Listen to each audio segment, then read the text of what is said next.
Which personal rule did Nina Dobrev end up breaking quickly after she met Ian Somerhalder?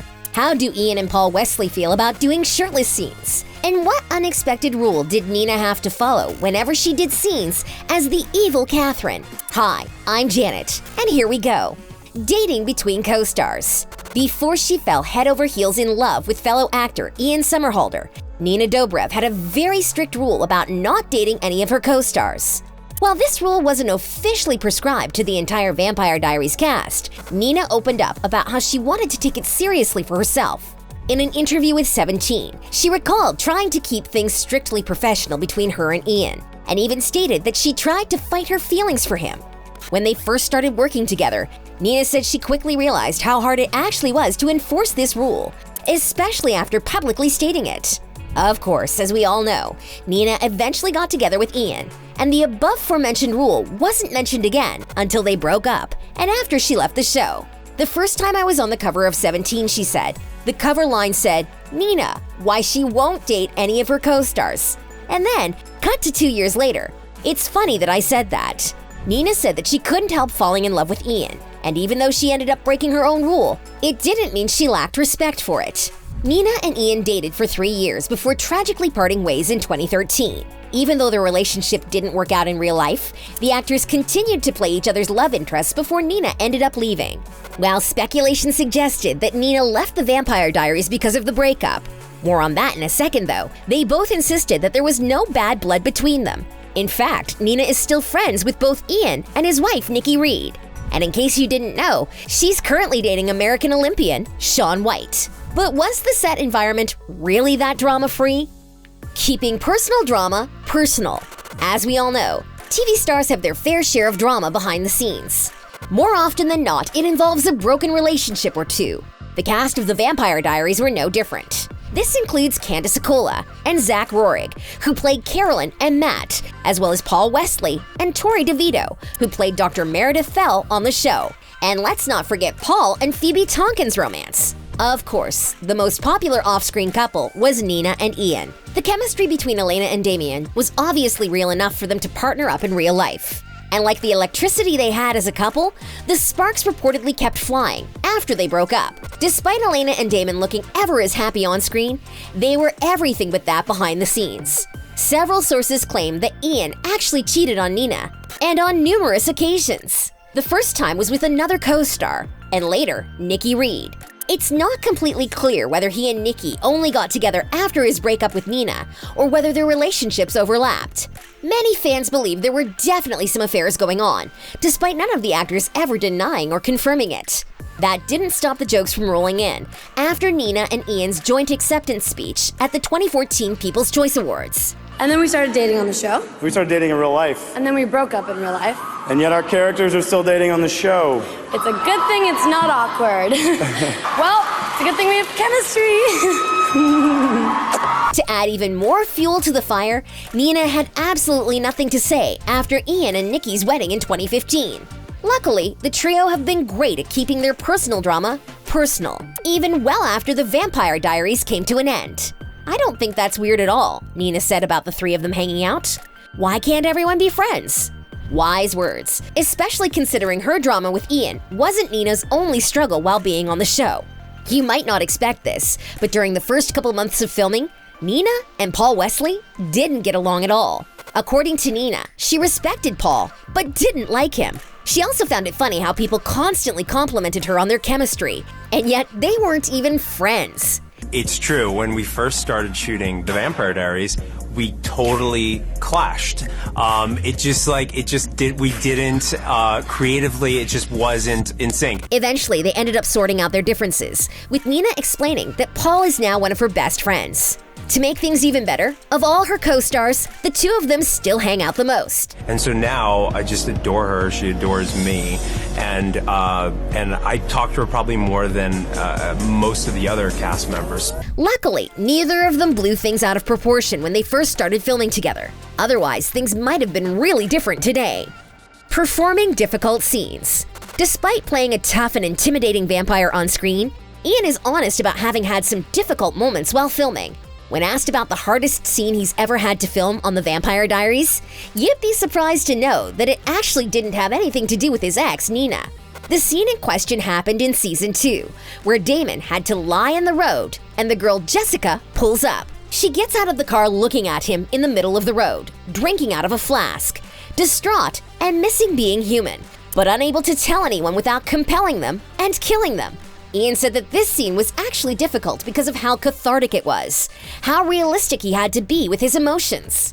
Another very difficult scene Ian had to perform was in season 7, where Damon has to tell his mom that he loves, and in the middle of a battle. Ian said that both scenes were particularly difficult due to how serious they were, and how he didn't want to shock the audience, but tug at their heartstrings. He was really nervous about not succeeding and failing at bringing Damon to life. It was a different type of script, he said, and it was really just about getting these moments, these beats with these actors, so that you really felt what they were feeling. Of course, when it comes to uncomfortable scenes, nothing can be more awkward than the ones that are a little more grown up. According to Paul, they usually took it upon themselves to liven up and diffuse the awkwardness by joking around. In season 3, Elena walks in on a naked Damon, and what fans don't know is that Nina's reaction was genuine shock. Why? Well, while filming the scene, Ian had to wear protective material in the most exposed places, and when he put the material on, he taped a pair of elephant ears onto his thighs. Nina, not expecting this, was 100% as shocked as her character was. And there are more surprising details about the naked scenes coming up. Not choosing your wardrobe. You bring up a great point, actually, the shirtlessness factor. We were promised some shirtlessness at Comic-Con. Is that going to be coming to fruition this season? So far. I haven't been working out. Of course, Damon and Stefan both have their fair share of shirtless scenes throughout the course of the show. As it turns out, this was entirely non-negotiable for the actors. When writing, the writers dole it out in small measures. But when the story calls for it, they'll add whatever they want, and the actors just have to go along. When asked about how Paul and Ian really felt about it, the lead costume designer said that it was somewhere in the middle. Both Paul and Ian take everything they do really seriously, so they essentially treat it for what it is, a job. Of course, sometimes it might not make sense for them to have their shirt off, like one episode where Stefan was putting on a shirt mid-walk. Even though he as an actor didn't understand it, he did it without complaining. Another thing the actors have to do without questioning is practice how to effortlessly take their shirts off. Paul and Ian both spent time with the costume designer testing different weights and fabrics, and how certain shirts slip off more elegantly than others. This was just to prevent them from looking like 3-year-olds trying to get out of snowsuits. Grace is really important in captivating the audience. Once they had found the right shirts, those were the ones the actors had to stick with for the rest of the show. Ian only got to wear certain cuts, while Stefan had to wear whichever fabric the designers thought worked best on him. When it came to Elena's outfit, the costume designers had to work around her one-of-a-kind necklace. Whatever Nina wore had to be planned around it, so her neckline choices were really limited, and she sometimes wore pieces she really didn't feel all that comfortable in. But more on uncomfortable wardrobe pieces in a second. Little did Nina know that her co-star was struggling with much more inconvenience than just some jewelry. Disliking your character. As fans probably know, a major plotline throughout the show is the hunt for a vampire cure.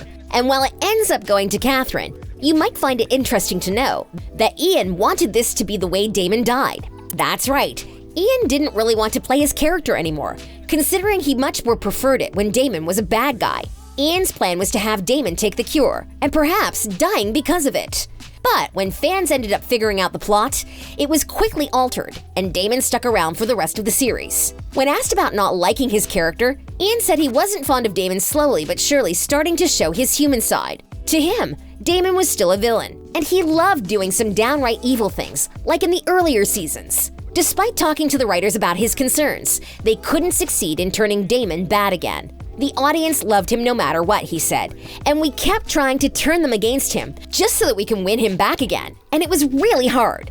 Ian said that playing the bad guy was much more fun and challenging than him doing actually decent things. The moment he really started disliking Damon was when he read the script where Damon had to kill Rose, but ended up realizing he loved her. He said that he was in literal tears, not because of how touching the scene was, but because of how much he wanted his character not to go soft. All the writers ever said to him was that Damon couldn't be a one-trick pony forever, and there had to be various levels of his character. Apparently, the writers had to drill it into his head, and Ian only afterwards realized that they were right. A vulnerable Damon was what the character needed, even though he didn't actually want it. One thing Ian said he learned about people was that once they've been won over, it would take a lot to upset them again. He said, this character could walk into an orphanage and literally kill 20 kids in cold blood, and the audience would go, "Aw, well, you know, listen, he was really upset about Elena." Even today, Ian is convinced that people gave Damon way too much leeway, much like you often do with loved ones who turn destructive. Which team are you on? Good Damon or bad Damon? Wearing a wig. You'd think that playing both Katherine and Elena couldn't have been that hard, considering how they look exactly alike. But apparently, Nina's transformation into Katherine wasn't as effortless as we thought. The reality is that Katherine's long, lush curls are not Nina's real hair. That's right, for almost any scene as Katherine, Nina had to wear a wig that looks like her real hair. She also donned a wig for some of Elena's scenes too. So, Nina didn't show her real hair all that often on the show. This was mostly due to the different styling of her hair and how they could easily switch things up between scenes without actually sitting down with Nina. Another reason for this was for the audience to tell both Elena and Katherine apart more easily. Well, we decided to do, a sort of wavy rock and roll kind of look for Katherine, so we could differentiate her from Elena. Of course, this did get tricky at times when Elena and Katherine were impersonating each other. But Nina was luckily talented enough to make this relatively obvious. Did you even realize Nina was wearing a wig? Tell us in the comments below. Thanks for watching!